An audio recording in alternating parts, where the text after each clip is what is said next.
And now, it's time for another Dice Tower review with Tom Vasel. Hey folks, I'd like to say a couple good things about today's game, Oneupmanship. First of all, it has some nicely put together box inserts that come with the game. Secondly, I admire the dedication of the man to put this game on the market. Those are the only good things I'm going to say about this game. In fact, this is one of the worst games that I've ever played and ever seen designed. It should never have gone to the market. It should have never made it past the prototype phase. I'm almost saying it should have even come into the idea phase. As soon as the idea came up, it should have been slapped down and put to sleep.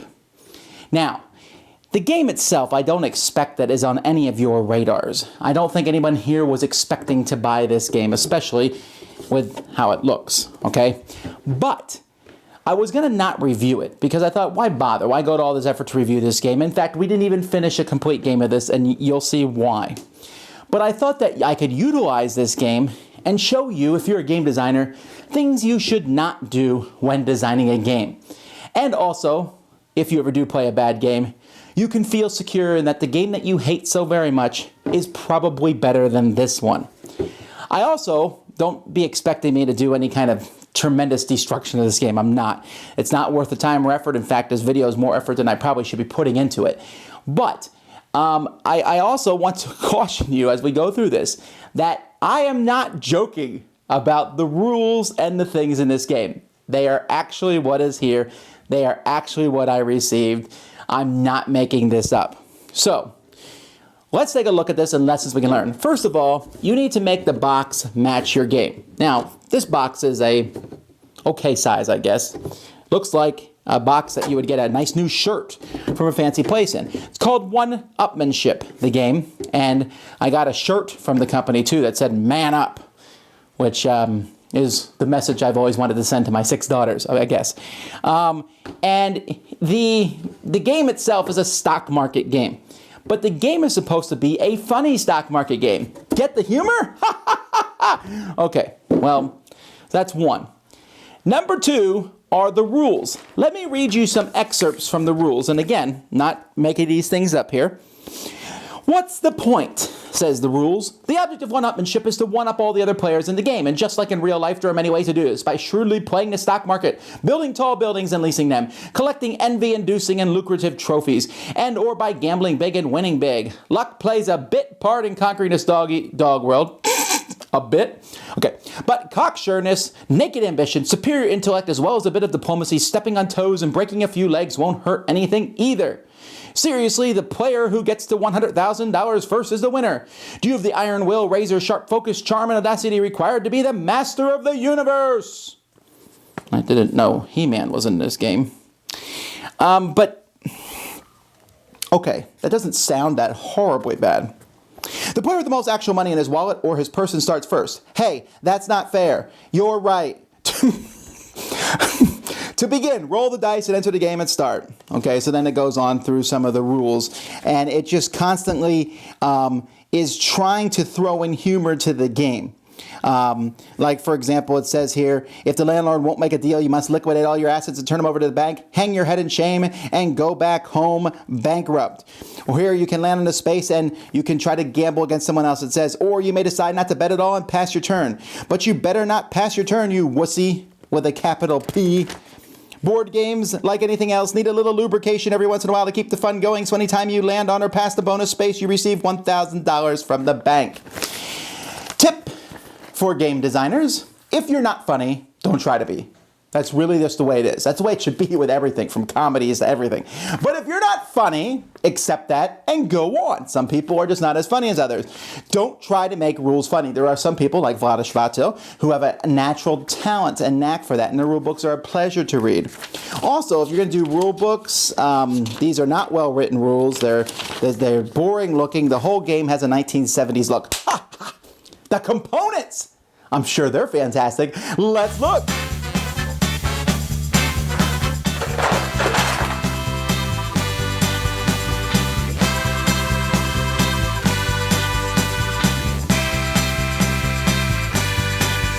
Yeah, these are the components of the game.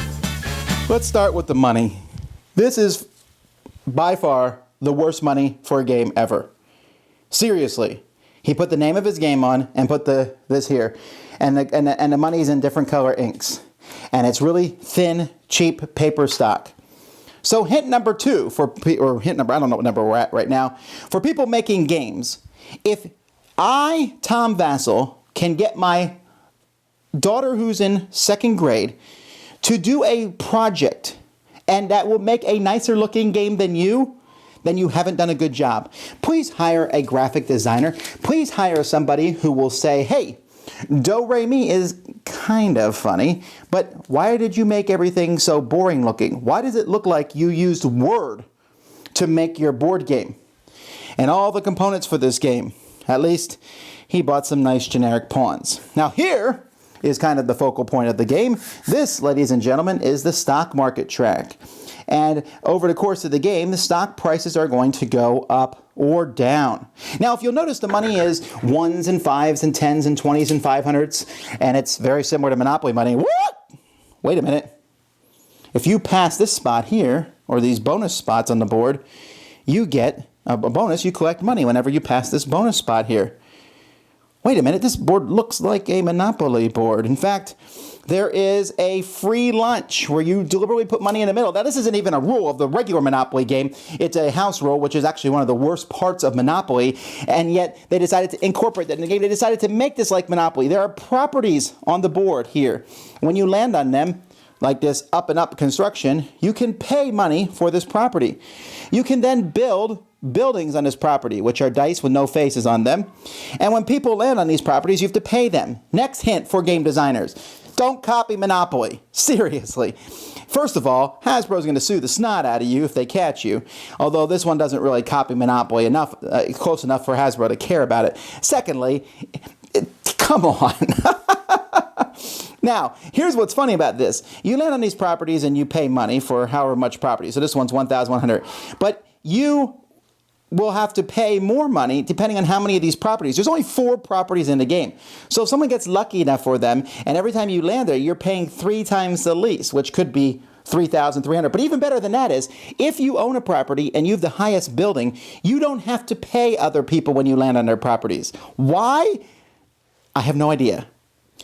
So game designers, make sure your theme matches the game. But back to the money. Woo-hoo-hoo. See this thing here? These are the different shares. Now, as the game progresses and you land on different spots on the board, first of all, this share price is going to move up or down. So as these prices go up or down, you're basically going to be moving on this track here. So you can see that when the prices go up by 3, purple has actually gone down, which doesn't really make a lot of sense. But whatever. So the prices change for the different things. But note that these prices here are in such odd amounts. So like black price is 82 and purple's 33. So let's say I land on purple here. And once I land there, I can buy shares. And I say, okay, I want to buy 4 shares of that. 4 times 33 is 132. And so then I have to pay $132. So these really cheap $1 bills that you have in the course of the game, they're going to get all crimpled up and worn because you're going to be using them all the time. And the prices are going to be changing, and you're going to be spending time handing money back and forth. Folks, make money an easy thing to handle. You know, sometimes it's good to have things in multiples of 5s or 10s so that it's easy to handle money. So when you land on these properties, if you own a property of that type, you get a dividend, then and then you can buy as many as you want. Before your turn starts in the next turn, you can sell properties of that type. So you can buy after you land, you can sell at the beginning of your turn. Now, if that was the only thing in the game, that would not be a horrible thing. These properties are horrible, but because the prices fluctuate all over the place, and because there are these shareholder meetings. Now, these are great. When you land on a shareholder meeting, you say, I want to go to the shareholder meeting. You got to buy a share. But I already have 10 shares of green. Doesn't matter. You got to buy a share. All right, fine. So I already have 10 shares of green, and I am going to buy 1 more share to go in.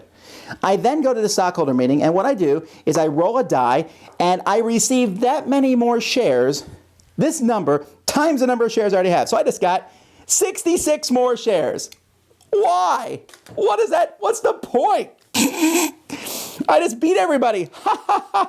You're all suckers. Okay, so Oh, this is great too. Here you can lose $10 per share. So if you out of shares, that will punish you. It also makes the stock market go down. Oh, but look over here. This is upside down, but who cares? The tax man cometh. You have to pay 20% of everything you have. Now, everyone who's played Monopoly already knows that that's kind of a pain in Monopoly to pay the percentage. Here it's even worse because you have to figure out the value of all your shares and 20% of those shares. That's craziness. Then, folks, there is these dollar signs on the board. These dollar signs let you gamble against someone else. You pick an amount of money, you challenge them, they can accept or not, you roll the dice, and if you win, you take all their money. If they win, they take all your money. You can gamble against the bank. Okay, here's a do or die space. This one's just like those other spaces, except you can gamble anything. You can gamble shares, you can gamble properties, and the other person must accept your gamble. Are you kidding me? I am winning the game, and you decide to gamble all your properties against mine, and because of a lucky die roll, you win. All right. Oh, these star spaces. When you land here, you can buy these wonderfully illustrated things. You can buy an honorary doctorate. These are valuable things that cost $2,000, and at the end of the game, depending on how many you have, they're worth more money. You can buy a classic car collection. You can buy a trophy wife. Yet another thing that I think this game is going to teach my daughter is idiotic. Okay, but here's an even cooler thing. When you land on these dollar spots here, you get to draw a card. So let's see what cards are in this deck that you can draw. Now this is going to be exciting, I'm sure, because this will hopefully validate the game in how it plays. All right, so let's see the first card here. Yo, Captain, you're victorious in the Newport Bermuda sailboat race. The 1,000 prize money is all yours. Okay, yeah, that seems good. The horse just won the Kentucky Derby. Collect 1,500 winnings. Okay, well these cards are, they're lucky, but they're interesting. Now, challenge any other player to an Indian arm wrestling match. Winner gets 1,000 from the loser. Okay. Play a game of liar's poker with one or all the other players. Winner gets 1,000 from the losers. Yeah. You always wanted to be like Bill Gates, and now you can, hotshot. Donate half of your entire fortune to charity. So you're saying I just lost half of everything I have because I drew a card. Why, yes, isn't that fun? It ain't easy or cheap being green, and you're not environmentally responsible at all. Pay $1,000 fine or do 25 push-ups as a penance. I guess I'll pay the money.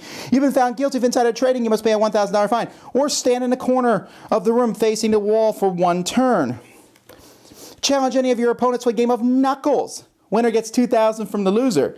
You challenge me to a game of knuckles, you automatically win, buddy. The Old Boy Network is alive and well. Your Ivy League roommate is appointed CEO. Buy as many shares at $30 as you want.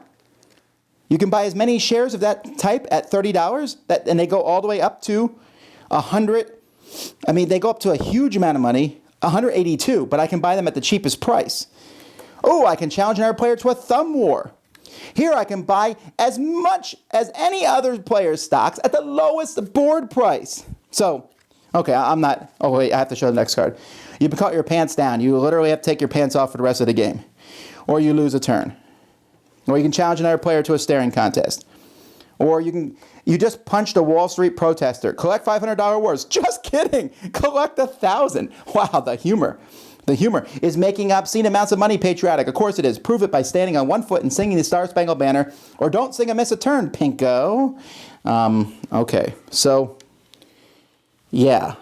So, okay, first of all, the next thing we can say here is that if you're not funny, don't try to be, and don't try to force humor into a game.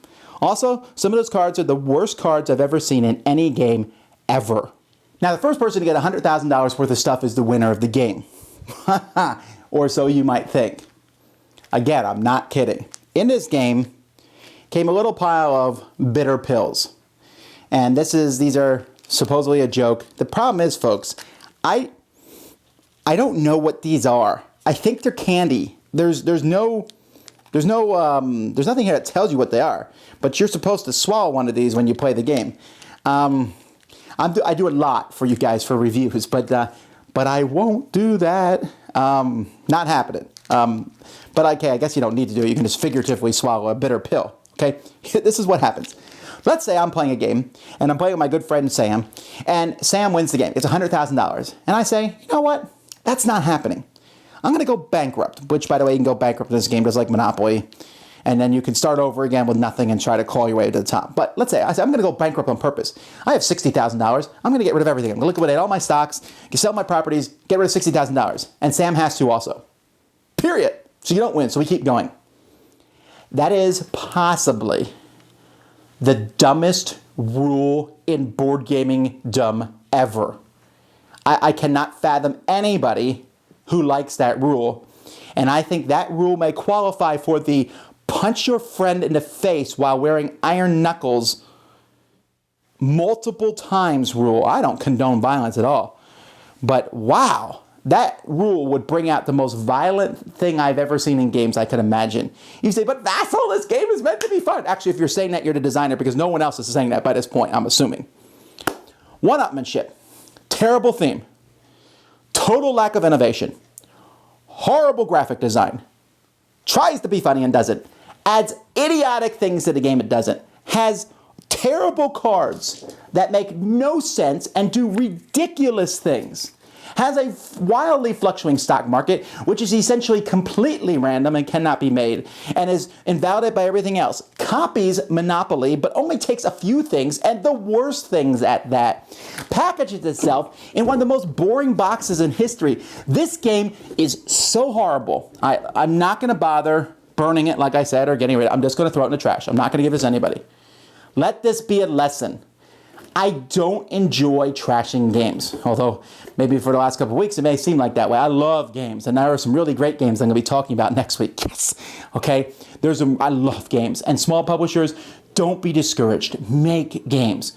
But seriously, do your research. I'm convinced this guy has never played another game since the 70s. There's no way he could have, because he would have seen how they progressed.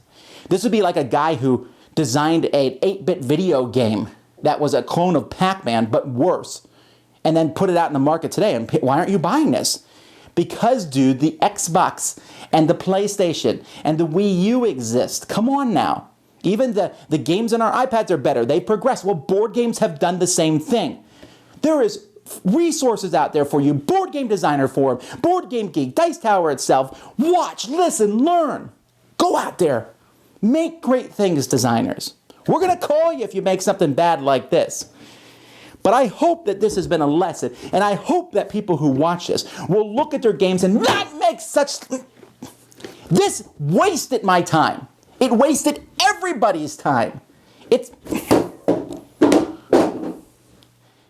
But I'm sure your game will be good. I'm sure your game will be marvelous. So don't let this discourage you. Rather, learn from it and make fantastic games that we love playing.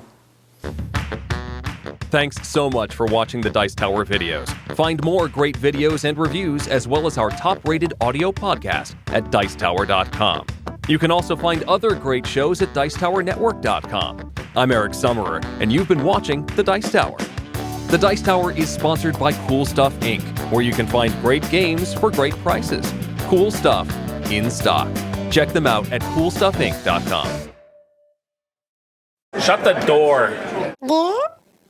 There.